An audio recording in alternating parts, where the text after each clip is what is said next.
I recently seen some first week numbers for the album, and a lot of people had some things to say about it. Okay, so look, Pacademics went ahead and put a tweet out. You know, he's the one nigga that's gonna always be talking about the numbers. I don't care about numbers, but I know a lot of people are interested in it for whatever reason, especially this being Drake's first album since the whatever the fuck you want to call it. Drake and Party Next Door, Some Sexy Songs for You, is on pace to sell 250K first week. It will easily be number one, beating number two by at least 100K. Now, I'm not sure what number two was or what albums came out that was competing with it. I know my son West Side Gun dropped. The Larry June 2 Chainz and Alchemist project. I think that was the week prior, so that wasn't this week. I don't know what the competition was. I don't know. But apparently, I think this is going to be Party Next Door's first ever number one. Oh, I like how Twitter does this now, where they definitely didn't read my mind, and I didn't see this here, but let me click into it and see how this works. Analyzing posts. So they got AI now. Whoa! Oh, shit. Shout out to me. I'm today years old, realizing that's what this little XI shit is. It makes sense now. XI, AI. But when you click on it, it gives you some facts. Okay. All right. Party Next Door's collaboration with Drake on Some Sexy Songs for You is projected to debut at number one on Billboard, marking his first ever number one. Let's clap it up for Party, man. He deserves it.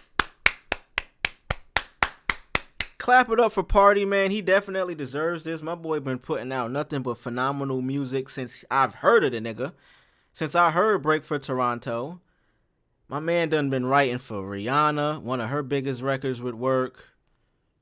Who else? Like, go down the list. He's probably written for some of your favorite artists that you haven't even known that he, this is his pen is that strong. That boy be making fire and sparks with that pen. This achievement ties Drake with Jay-Z and Taylor Swift for the most number one albums by a solo artist in Billboard history. It's a nice stat. It's a really nice stat. Somebody said 250K on a collab R&B album while being suppressed. Drake elimination, fake intimidation. I mean, damn. That is pretty impressive. Let's stay here for a little bit. Fighting an ongoing lawsuit with damn near the parent company that is promoting this shit, I would say. I mean, they damn near putting it out. Let me see. Let me actually look and see what it says on the bottom of the album. Yeah. OVO Sound under exclusive license to Santa Ana label group, which is Party Next Door's imprint. And OVO under exclusive license to Republic Records, which is where Drake's OVO Sound label or OVO record label is, another imprint under Republic, a division of UMG Recording. So UMG is attached to this shit some way or another. So for you to be going through an ongoing lawsuit with these people, Spotify, Apple playing trickery. We could probably get into that later. I didn't see any trickery, but there has been some alleged trickery going on with Spotify. So with that stacked up against you, to sell 250K and go number one, and people are saying the numbers will creep up to 300K by the week being over. That's usually how it goes when numbers are projected at a certain amount. They kind of go up. They usually fluctuate. They kind of go up or down. I'm going to assume because of the boy is still on tour. The album is seemingly doing well in the eyes of the people that listen to it. You got your haters out there. We could get into y'all niggas after this. Why is it so hard to remain neutral when it comes to rap beef? The beef is over, fellas. Ladies, the beef is over. Smooth the fuck on. Just listen to the music now. If something else arises, cool. If there's some shots, This is what's been happening for the last few years. Shots, subtle shots, little slick shit here, slick shit there.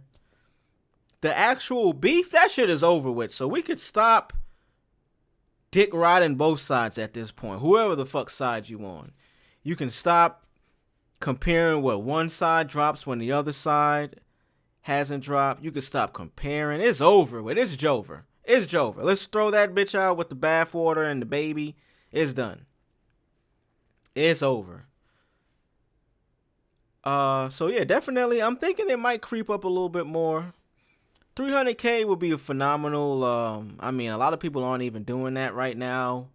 Whether it's a collab album, whether it's their own shit. So, for as much that is stacked against the boy right now, he's on tour. He put an album out. I thought it was a phenomenal album. I'm still listening to it. I don't have a rating system yet. It's impressive. It's definitely impressive, man. It's impressive.